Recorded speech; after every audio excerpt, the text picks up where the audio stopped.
Hey everyone, welcome back. Today we are doing a deep dive on methylation and its impact on health and lifespan. And joining me, as always, is... It's great to be back. So let's jump right into it. We're diving into the work of Gary Breca, a human biologist with a unique background. He spent 2 decades predicting lifespans. Can you believe that? For insurance companies, it's a whole different world. Exactly. Talk about high stakes, right? Right.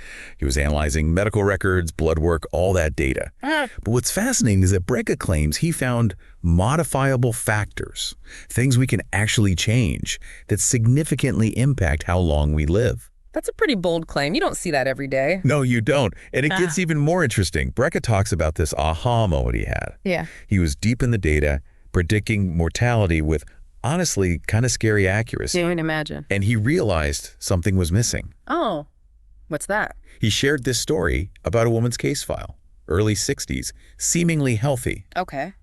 But her blood work told a different story. Breca's analysis, it predicted she had less than 5 years left. Wow. Her cholesterol, her blood sugar, all within the normal range. That's what they always tell you to focus on, right? Exactly. But Breca, he saw these other markers, often overlooked. What kind of markers? They hinted at a severe B vitamin deficiency, which, if left untreated, could lead to serious heart problems. Ah, I see. So even with normal cholesterol and blood sugar, there were underlying issues. Exactly, and that's where methylation comes into play. Yeah. Think of your body like this high-tech factory, okay? Trillions of these microscopic assembly lines working nonstop to convert raw materials, the nutrients we get from food, into usable stuff our cells need. Makes sense. That's methylation in a nutshell. It's attaching these tiny molecules, methyl groups, to proteins, DNA, other molecules, and it's like flipping an on or off switch. Interesting. It affects everything. Energy production, your mood, detoxification, even how your genes express themselves. So it's not just one thing. It's like a master regulator in a way. Exactly. And that's where it gets really interesting. Because while we inherit our genes, the blueprint for those assembly lines, we're not necessarily stuck with their predetermined fate. At least that's what Breca's research suggests. That's a game changer, if true. But how do we know which parts of our blueprint might need some adjusting? That's a great question, and it's something we are going to dive into right after this break. Well, that's where genetic testing comes in. By looking at specific genes, ones involved in methylation, we can kind of get a sneak peek into those predispositions, right? See where those assembly lines, as you called them, might be struggling a bit.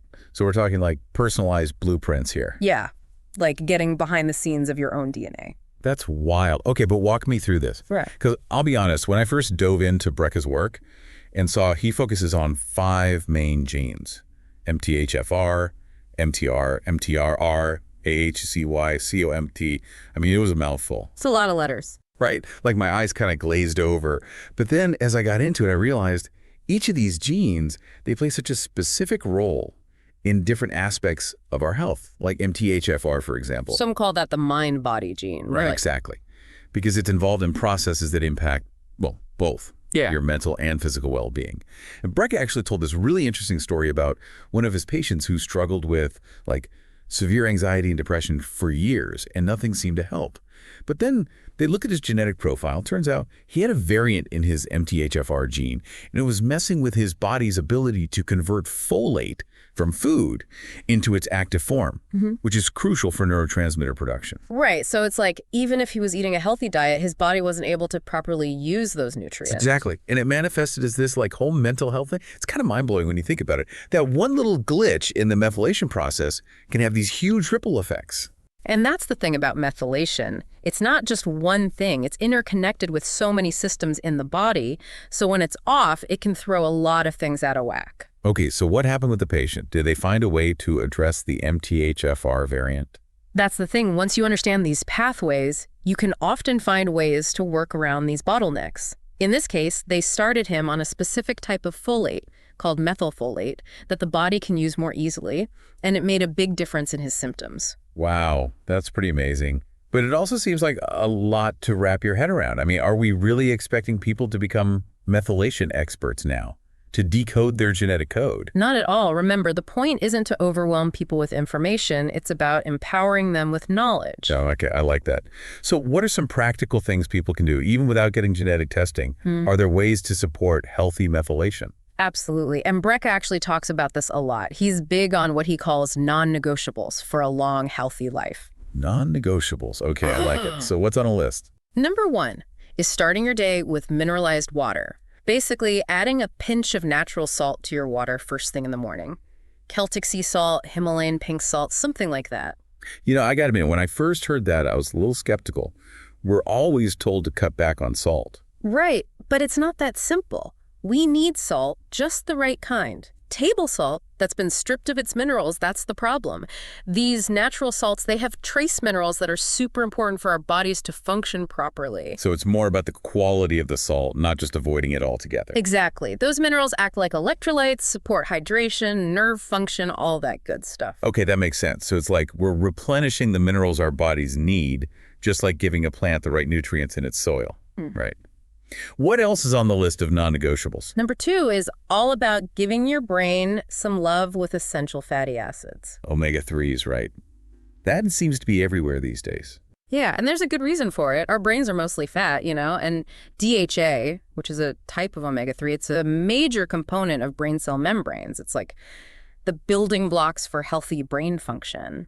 Helps with communication between brain cells, neuroplasticity, all that. Neuroplasticity, that's the brain's ability to change and adapt, right? Like learn new things. Exactly. So getting enough omega-3s, it's crucial for keeping your brain sharp as you age. Okay, so we've got mineralized water, omega-3s.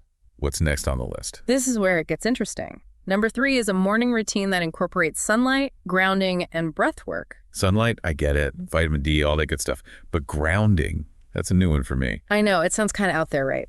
But there's actually some really interesting science behind it. It involves making direct contact with the Earth's surface, like walking barefoot on grass, sand, soil. So like connecting with nature, literally. Yeah, and the idea is that the Earth has this natural negative charge, and when we connect with it, it can have a stabilizing effect on our own electrical systems. Wait, hold on. Our bodies have electrical systems. We do. Think about it. Your heart, your brain, your nerves, they all rely on electrical impulses to function. Okay, that's kind of blowing my mind right now. So grounding is like plugging ourselves back into the Earth's natural energy grid? In a way, yeah. And when we're disconnected from that, it can create imbalances in our own systems. And that can manifest in a lot of different ways. Inflammation, sleep problems, even chronic pain. Wow. Okay, I gotta admit, I was a total skeptic at first, but you're making me a believer? Yeah. I might have to ditch my shoes more often and give this grounding thing a try. It's one of those things that's so simple, but can have a profound impact. All right, so we've got sunlight, grounding. What about breath work? What's the deal with that? Breca's a big fan of the Wim Hof method. Oh yeah, I've heard of that. Isn't that the one where you, like, breathe in a specific way? Exactly. It involves a pattern of controlled breathing. Sounds kind of simple, to be honest. It is deceptively simple, but studies show it can really impact our physiology. Like how so? It can boost oxygen levels, reduce those stress hormones like cortisol, even influence the immune system. It's wild to think something as basic as breathing, which we do all the time without even thinking, can be so powerful. That's the thing. These ancient practices, they often tap into something really fundamental about our bodies. It's like we have all these tools at our disposal, these practices that can have a ripple effect on our health. We've talked about methylation, those 5 key genes, mineralized water, omega-3s, sunlight, grounding, breath work. It's a lot. Where does someone even begin to implement all of this? Right. It can seem overwhelming. My advice is start small. Pick one thing that resonates with you. Don't try to do everything at once. Exactly. Maybe it's incorporating a 10-minute walk barefoot in the morning or adding a pinch of sea salt to your water. Try a simple breathwork practice for 5 minutes a day. Small changes, but done consistently. That's the key. Consistency over intensity, always.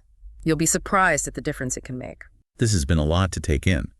But I feel like if we can grasp this idea of methylation, those core principles, it gives us so much more agency over our health. It really does. It's about moving beyond this one-size-fits-all approach and understanding that we all have this unique blueprint. It's about working with our bodies, not against them. Exactly. Well, that was quite the deep dive. We covered so much ground today, from the nitty-gritty of methylation to simple yet powerful practices we can all incorporate into our lives.